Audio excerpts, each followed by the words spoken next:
Вы смотрите новости Татарстана, в студии Алексей Калиничев. Здравствуйте. И традиционно выпуск мы начинаем с истории ТАССР.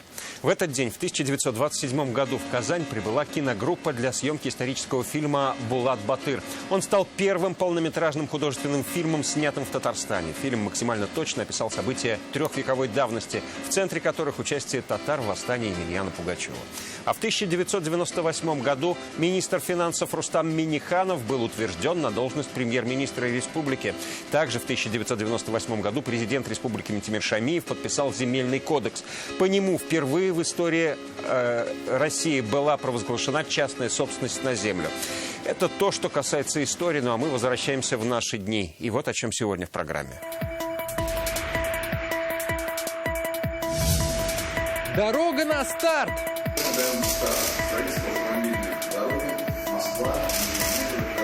Когда собираются начать и завершить строительство магистрали Москва-Казань, узнал Дмитрий Аренин. Новые онкодиспансеры и больницы в пример другим регионам. Здесь практически все три столпа онкологии будут присутствовать. Это хирургическая онкология, это радиология, это химиотерапия. С визитом министра здравоохранения страны в Набережные Челны. Салават Мухаммадуллин. 9 лет прошло с момента крушения Булгарии. Да нет, не может никому не дам. Он со мной в один день умрет. Я сказала, так и будет. Надо же. О боли, которую время не лечит. Алия Хайрудинова. Более 10 тысяч выпускников Татарстана сегодня сдают профильный ЕГЭ по математике. Есть волнение, потому что вдруг попадет сложный вариант, который я не смогу решить. Готовы ли выпускники к испытанию в новом формате, узнала у них Юлия Муратова. В Татарстане дал старт строительству скоростной автодороги Москва-Казань. Об этом сегодня объявил Михаил Мишустин. Сегодня второй день его визита в Татарстан. Премьер-министр России вместе с Рустамом Миннихановым посетили особую экономическую зону Алабуга и провели там совещание по строительству дороги Европа-Западный Китай. Примечательно, что когда в 2005 году открывалась Алабуга, Михаил Мишустин был руководителем Федерального агентства по управлению особыми экономическими зонами. Как сейчас работает Алабуга и какие решения приняли по строительству магистрали, узнал Дмитрий Аренин. Так сейчас работает завод по производству углеводородного волокна «Алабуга-волокно». Предприятие было открыто в 2015 году. Сейчас ежегодно здесь выпускают 1500 тонн продукции. Технологии производства сегодня представили Михаилу Мишустину и Рустаму Минниханову. Как рассказали, продукция пользуется спросом в машино-, авиа-, судостроении, строительстве и энергетике. Он производственный, это один слой будущего изделия. Затем его отвердят. Всего в Алабуге сейчас размещены 65 компаний. Это производство автомобилей, автокомпонентов, стройматериалов, нефтехимии. За 15 лет в промплощадку инвестировали более 200 миллиардов рублей. В минувшем году резиденты выпустили продукции на 82 миллиарда. На сегодня Алабуга является самой успешной особой экономической зоной страны. Как вам условия работы? Хорошие? А зарплата нормальная? Сделать Татарстан еще более инвестиционно привлекательным и доступным для зарубежных партнеров поможет новая магистраль. Сегодня в Алабуге во главе с Михаилом Мишустиным обсудили создание международного транспортного коридора Европа-Западный Китай. В нашей стране планируется проложить скоростную автодорогу от Санкт-Петербурга до границы с Казахстаном. Маршрут пойдет и по территории Татарстана. Из 8,5 тысяч километров дороги более 2000 пройдут по территории нашей страны. Реализация проекта скоростной автомагистрали от Москвы до Казани – это важнейшая часть общенационального плана действий, направленных на преодоление последствий распространения коронавируса и поддержки ключевых отраслей экономики. Часть скоростных трасс этого маршрута уже действует, в частности, Санкт-Петербург-Москва. Сейчас предстоит построить трассу Москва-Нижний Новгород-Казань. Как сегодня заявили, в ближайшие годы это будет самая масштабная автодорожная стройка страны. На сегодняшний день могу сказать, что там выполнены подготовительные работы. Большая часть документации уже, как говорится, готова зайти в экспертизу. И если мы сегодня принимаем решение, вы даете нам старт, Михаил Иванович, мы уже заходим в стройку в этом году. Мы даем старт строительству автомобильной дороги Москва, Нижний Новгород, Казань. Эта новая трасса М-12 вошла в национальный проект «Комплексный план расширения и модернизации магистральной инфраструктуры». На ее создание направят 650 миллиардов рублей. Открыть дорогу планируют через 4 года. Как отмечает магистраль, даст существенную отдачу и стимул для развития экономики регионов и страны в целом. Дмитрий Аринин, Андрей Ключников, ТНВ, Алабуга. В Набережных Челнах сегодня находится министр здравоохранения России Михаил Мурашко. Накануне он презентовал новую информационную систему для онкобольных, обсудил вопросы реализации федерального проекта «Борьба с онкологическими заболеваниями» и внедрение системы маркировки лекарств. А сегодня он посетил Набережные Челны, где осмотрел ряд медицинских учреждений Автограда. Детали у Салавата Мухаммадуллина. 4 этажа, 3 направления: хирургия, радиология, химиотерапия. И охват больше 1 миллиона татарстанцев из 9 районов. Это строящийся филиал Набережно-Челнинского онкодиспансера. Объект обещает стать фундаментальным. Опыт быстрого возведения клиник у Татарстана уже есть. В Казани за 100 дней построили 2-й корпус инфекционной больницы. Если сейчас здесь голые стены и стройка в самом разгаре, правда пока на улице, то уже в сентябре объект планируется сдать, а эти палаты примут своих первых пациентов уже в ноябре. Стройка за счет национального проекта здравоохранения и помощи республиканского бюджета. Цена больше 2 миллиардов рублей. Начало работы диспансера – еще один шаг на пути к цели – снижение смертности от онкозаболеваний. Здесь практически все 3 столпа онкологии будут присутствовать. Это хирургическая онкология, это радиология, это химиотерапия. То есть и очень мощная диагностическая база, но и поликлинический комплекс сам непосредственно рассчитан на прием 100 тысяч человек в год. Онкодиспансер напрямую связан с больницей скорой медицинской помощи Автограда. Она также обслуживает северо-восток республики. Сортировка проходит всего по 3 признакам. Это пациенты с нарушением витальных функций, они направляются в шоковый зал. Здесь при входе сразу и противошоковый зал, и своя лаборатория, и отделение кардиореанимации. Все оборудовано по последнему слову техники. И министр здравоохранения страны поставил больницу в пример. Она имеет сертификаты по качеству и безопасности медицинской помощи. Это та тема для медицинских организаций, которую мы внедряем на протяжении последних 3-4 лет. Медицинские организации страны, пока она не является лицензионным требованием впрямую, но она уже вошла в систему внутреннего контроля. И медицинские организации, осуществляющие внутренний контроль, должны внедрять такие технологии, которые присутствует в этой больнице. И Михаил Мурашко подвел итоги 2-дневного визита в Татарстан. Хоть у него обсуждалось возвращение медиков к нормальной работе в постковидном мире, будущее новой инфекционной больницы в Казани, снижение показателей смертности и увеличение продолжительности жизни. Еще одной темой стало лечение пациентов с сердечно-сосудистыми заболеваниями и с повышенным давлением.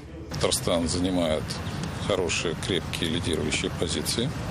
Сегодня есть конкуренция среди лидеров, и это тоже очень хорошо. Каждый регион, который попадает в топ-10, он пытается и старается, это очень хорошо, зарекомендовать себя еще лучше. Так что можно сказать, что с организацией медпомощи в Автограде и в республике в целом все в порядке. И сегодня министр поблагодарил всех врачей страны за работу в это непростое время. Салават Мухаммадуллин, Игорь Романов, ТНВ, Набережные Челны. А теперь к одной из трагических дат в истории современной России. 9 лет назад произошла крупнейшая катастрофа на воде. Потерпел крушение теплоход «Булгария». Тогда на Куйбышевском водохранилище погибли 122 человека. Уже по традиции в этот день в районе села Сюкеево напротив места катастрофы собираются те, кто ровно 9 лет назад всматривался в волны Камы в надежде увидеть родных и близких. И мы также отправились туда, чтобы вместе со всеми почтить память погибших.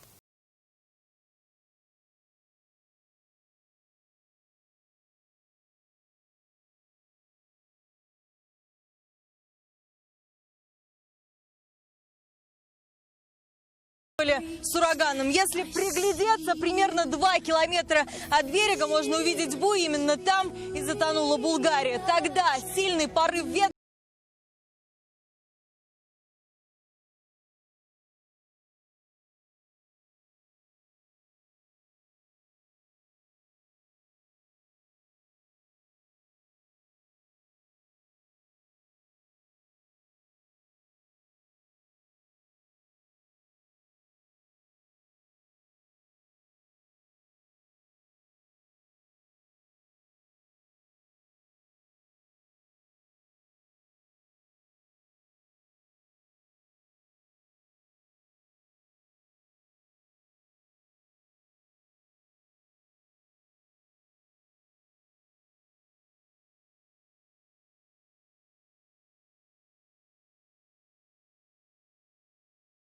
такое. Все равно, сколько лет? Вот 9 лет сегодня, да? Не забывается. Невозможно забыть это. Такое. То есть те самые чувства, которые вы переживали тогда, они вот снова в голове проносятся? Вот именно сегодня, в этот день, вспоминается. Как? Ты ничего не завис, не реагируешь, ничего. Да нет, не может никому не дам. Он со мной в один день умрет. Я сказала, так и будет. Надо же. В один день умер. Вот и все. Я никому его не отдам, со мной в один день умрет. Сразу после крушения Булгарии было возбуждено несколько уголовных дел. Через 3 года после трагедии 5 человек были осуждены. Их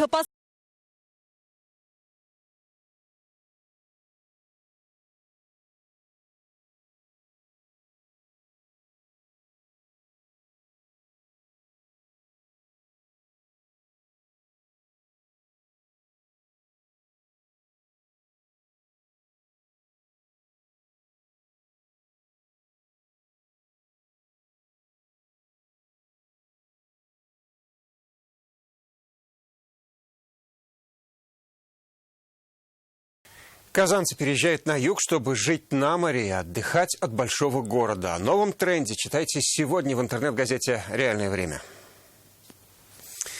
Более 10 тысяч выпускников Татарстана сегодня сдавали профильные ЕГЭ по математике. В этом году экзамен повышенной сложности коснулся только тех, кому это нужно для поступления в вуз. А базовая математика отменена, однако шанса на пересдачу в этом году нет. Также экзамен по математике прошел с соблюдением всех правил санитарной безопасности. Готовы ли выпускники к испытаниям в новом формате, узнала у них Юлия Муратова. Ручки, паспорта у всех. Они уже сдали русский язык, а кто-то экзамены по выбору. А сегодня один из самых сложных, как говорят сами выпускники, ЕГЭ по математике. В этом году экзамен соблюдения всех санитарных норм и только в одном варианте. Если еще в прошлом году экзамен был обязательным для всех, то в этом году его сдают только те, кому математика нужна для поступления в вуз. Профиль, он важен. Это очень трудный и сложный экзамен.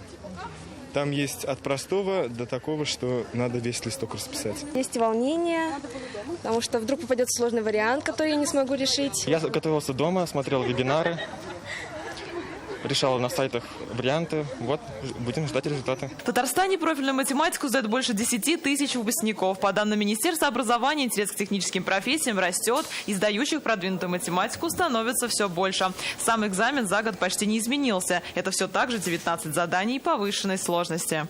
Диски с контрольно-измерительными материалами поступают в этот штаб за день до экзамена. Затем они помещаются в этот сейф, а сам сейф скрывается за полчаса до экзамена. Дальше за всеми правонарушениями на участках следят специальные наблюдатели. Все аудитории находятся под видеонаблюдением. Мы уже проводим сегодня 4-й экзамен на этом ППЭ. До сегодняшнего момента нарушений не было выявлено. Вскрытие дисков и распечатка материалов в 6-й Казанской гимназии прошли в присутствии министра образования республики Рафиса Бурганова. Он также лично пожелал выпускникам удачи. Условия нормальные? Да. Готовы все? Да. Ну, отлично, я в успехе не сомневаюсь. Мы улучшаем свои показатели, и в прошлом году мы почти на 7 баллов оторвались от среднего балла по России. И я думаю, что в этом году ребята также хорошо сдадут профильную математику. Конечно же, это один из самых сложных экзаменов, но наши педагоги готовили своих подопечных. В этом году ЕГЭ в случае неудовлетворительной оценки выпускники пересдать не смогут. Все экзамены закончатся 23 июля. Юлия Муратова, Марат Зайдуллин, ТНВ, Казань. Самые эффективные, интересные и полезные в Казани сегодня подвели итог конкурса «100 лидеров Татарстана будущего». В год столетия ТССР его запустила Торгово-промышленная палата республики. Главная цель – позволить молодежи представить свои проекты и стартапы и воплотить их в жизнь. Направлений много – сельское хозяйство, IT, промышленность и другие. Один из самых интересных в сюжете Рамиля Шайдуллина. Моменты торжества. Так награждают лидеров республики этого года. Авторов самых прорывных проектов, способных хоть и немного, но изменить мир. Такой, к примеру, образовательный стартап по обучению детей с ограниченными возможностями здоровья сложной робототехнике. Уникальность нашего проекта: мы не только будем обучать ребят, а мы в дальнейшем будем их трудоустраивать на эти компании. Тем более, что сейчас это будет сделать проще. Проект под свое крыло берут уже в Иннополисе. Это награда за победу в конкурсе «100 лидеров Татарстан будущего». На мой взгляд, просто потрясающий проект, который нужно подхватить и дальше ему помочь. И мы, когда смотрели внутри этот проект, он на удивительно крепкий. То есть это не фантазия, это прям готовые решения. И уже есть результаты. Призовой фонд – 500 000 рублей. В этом году заявились 250 участников. Ряд проектов, 7 из них ведущие проекты. Они добились того признания. И сейчас получат призы от президента нашей республики. И потом эти проекты, которые будут достойны пару проектов в IT и в других делах. Еще один проект. Команда из Татарстана предлагает сервис подписки. Но не на почту, а на технику. Тенденция идет к нам из-за рубежа, и мы как раз обратили внимание, что она активно внедряется в сферу машиностроения, там КАМАЗ, Хилти, Вольво, крупные такие компании, передовые в России, они начинают работать по этой схеме. А вот авторы проекта из Челябинска разработали приложение для контроля ЖКХ. Установив его на смартфон, человек забудет про любые походы в ЖЭК. Они могут, во-первых, в онлайне общаться друг с другом, производить обмен информацией, документами, платежными в том числе документами. И, конечно, мобильная оплата тоже будет присутствовать в этом приложении. Конкурс приурочен столетию республики. Из 250 претендентов до участия в нем допустили 100 человек с самыми стоящими проектами. Чуть больше половины из всех стали финалистами, а победители сегодня получили денежные призы и возможности для развития. Рамиль Шайдуллин, Ринат Сафин, ТНВ, Казань. Вы смотрите новости Татарстана, и вот о чем далее. Из дикого мира в домашний уют. Он же свежий ест, он больше этот ничего не ест. Как в Зеленодольском районе себя сегодня чувствуют моралы и кто появился по соседству с ними, увидел Рамиль Шайдуллин. Более 200 живописных фотографий, 3000 часов в небе. Преодолеваешь туманы, видишь вот эту вот красоту, которая восходящего солнца, которая стелется туман. Это особое впечатление. Волгу с высоты птичьего полета увидела Юлия Муратова.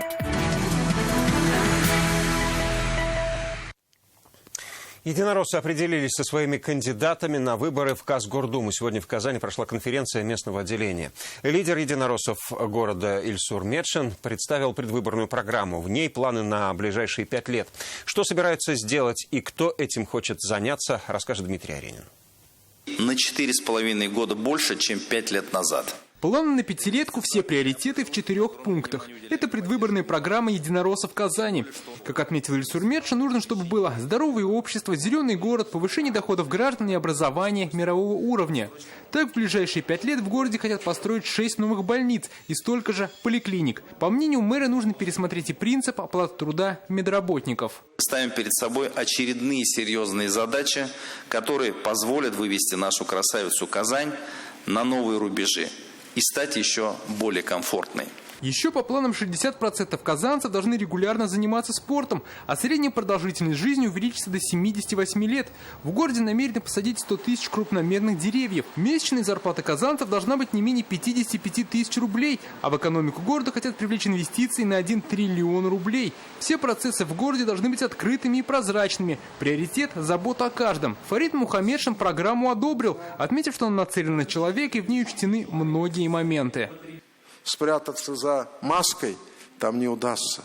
Там надо будет внимательно, с душой, по-человечески относиться для того, чтобы люди почувствовали, что этот представитель от политической партии «Единая Россия», ему можно верить, с ним можно дальше работать.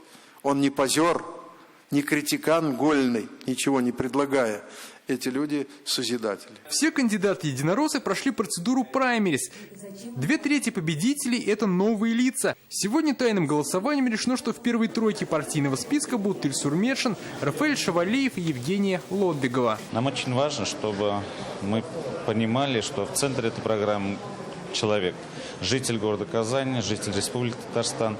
И в первую очередь это качество жизни. Программа замечательная, программа амбициозная. И самое главное, что действительно они говорили и думали, с чем идти на следующие 5 лет. И вот в условиях пандемии она еще и скорректирована, я считаю, именно в правильном векторе. Сейчас в Казгордуме у «Единой России» 43 депутата, по 3 кресла КПРФ и «Справедливой России» и 1 самовыдвиженец. Выборы нового состава пройдут 13 сентября в единый день голосования. 25 мандатов определят по партийным спискам и столько же по одномандатным округам. В свою очередь избранные депутаты из своего состава выберут мэра Казани. Всего в этом году в Татарстане предстоит избрать более 7 тысяч муниципальных депутатов. Дмитрий Аринин, Зарина Ахметова, Марат Зайдуллин, ТНВ, Казань. В их доме поселился замечательный сосед. На Мораловой ферме в Зеленодольском районе пополнение. Там появился черный коршун. Известная в республике Мораловая ферма в селе Нурлат из Зеленодольского района становится еще и центром реабилитации диких животных. Этакий медицинский заповедник в естественных условиях. Спасать там будут коренных представителей животного мира республики, а также зверей без местной прописки. У них в гостях побывал и Рамиль Шайдуллин. Когда один из моралов подает голос, другие прислушиваются. В диком мире такой сигнал может означать опасность. Но сегодня не тот случай. 10 утра. Время кормления. Здесь и пшеница, и рожь, и овес, и фураж. Ведь кроме витаминов, содержащихся в подножном корме, моралам нужны и микроэлементы, содержащиеся в зерне. Так их кормят раз в день. Говорят, этого должно быть достаточно. А вот их новый сосед – самый настоящий гурман. Недавно здесь появился раненый черный коршун. Его привезли из Менделеевска, где хищник повредил крыло. Он же свежий ест, там больше этот ничего не ест. Вот, свежую рыбу специально ловим ему на пруду. Вот даю. Здесь его оставили до полного выздоровления. Одного на весь вольер. Но одиноким пернатый пациент точно не будет. Рядом вскоре будут лечить и других животных. На базе фермы появится центр реабилитации. На сегодняшний день ведется строительство вольеров для приема диких животных, которые так или иначе пострадали стихийные бедствия. Условия будут приближены к естественным, уход за ними будет соответствующий. Звери и птицы, пострадавшие в дикой среде, здесь получат уход и поддержку. Всем этим уже занимаются 6 работников хозяйства, давно имеющих опыт в спасении животного мира. Рамиль Шайдуллин, Шад Мухаметов, ТНВ, Зеленодольский район. Более 200 живописных фотографий, 20 лет аэросъемки и 3000 полетов. Самарские фотографы Андрей Востров и Валерий Безрученко сегодня представили татарстанцам свою уникальную фотовыставку «Волга. От истока до устья с высоты птичьего полета». Так они стали первооткрывателями нового жанра пейзажной съемки. Среди первых, кто увидел уникальные кадры, Юлия Муратова. Волга с высоты птичьего полета, от своего истока и до самого устья. И все эти прекрасные виды теперь на более 200 живописных фотографиях. Преодолеваешь туманы и видишь вот эту вот красоту, которая восходящего солнца, которая стелется туман. Это особое впечатление. А рассъемку самых красивых мест Волги самарские фотографы Валерий Безрученко и Андрей Востров ведут уже 20 лет. Чтобы сделать уникальные фотоснимки, авторы идеи пролетели почти 60 тысяч километров. Волгу удалось запечатлеть в разное время суток, погоду и время года. В один прекрасный момент мы подумали, если мы живем на Волге, то, наверное, интересно было бы и самим ее всю посмотреть, как она рождается и как она впадает в океан, в море. Очень хочется показать, правда, вот ту нашу прекрасную Россию. Она, правда, очень красивая. Ведь Казань, мы когда сюда прилетали, мы всегда удивлялись, каким простором водным. Мы всегда прилетали и удивлялись о том, что вроде бы Волга вот такая вот маленькая, и в нее такая громаднейшая кама. Сегодня свою богатую фотовыставку авторы представили татарстанцам на Кремлевской набережной. На ее создание авторов ушло 3000 часов полетов. Впрочем, фотографии для Андрея Вострова и Валерия Безрученко скорее хобби, чем профессия. И здесь они стали первооткрывателями нового жанра пейзажной съемки. По ощущениям, будто сама эта фотовыставка протяженностью с Волгу. Все фотографии повторяют путь Великой реки, проходя через 15 регионов. Начинается она здесь, в Тверской области, и географически заканчивается через 3500 километров в Астрахани.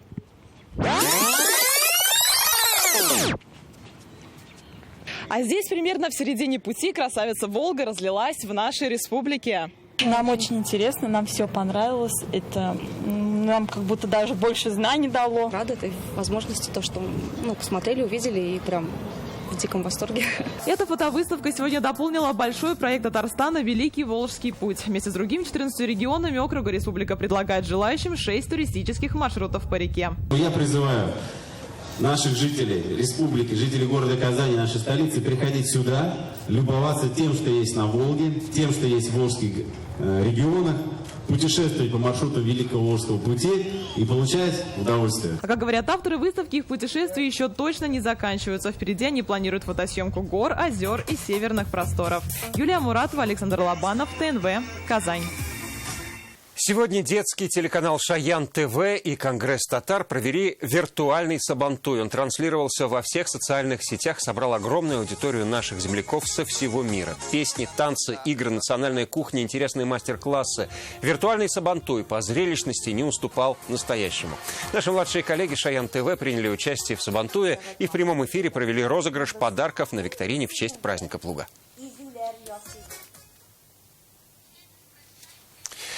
На этом наша программа заканчивается. Далее о погоде. Всего вам доброго и берегите себя.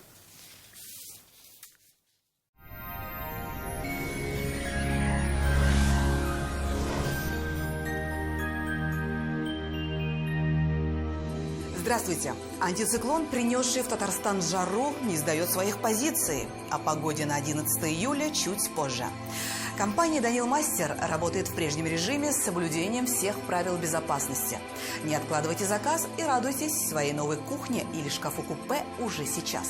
Звоните 2-167-166. «Данил Мастер» с заботой о вас.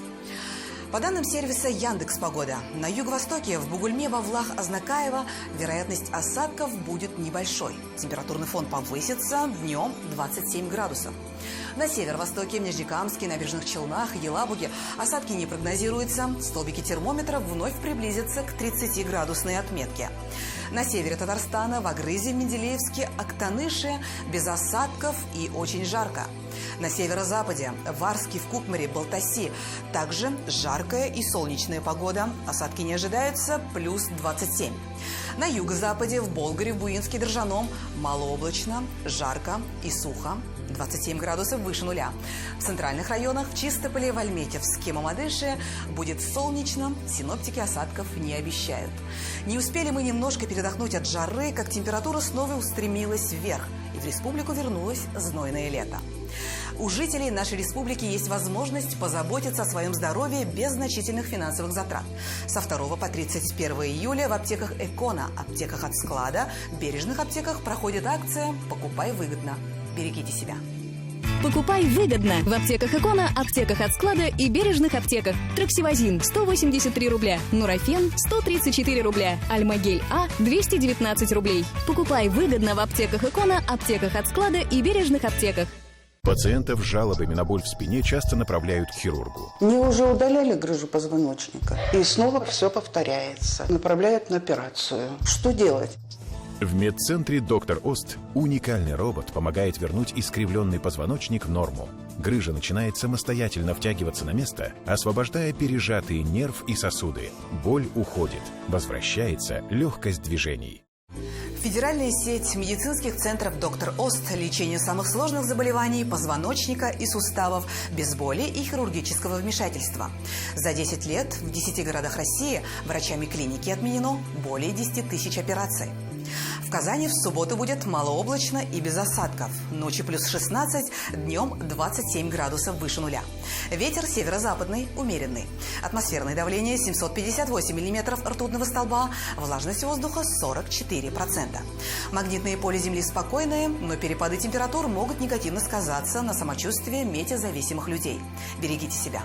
На этом все. Всего доброго и до свидания.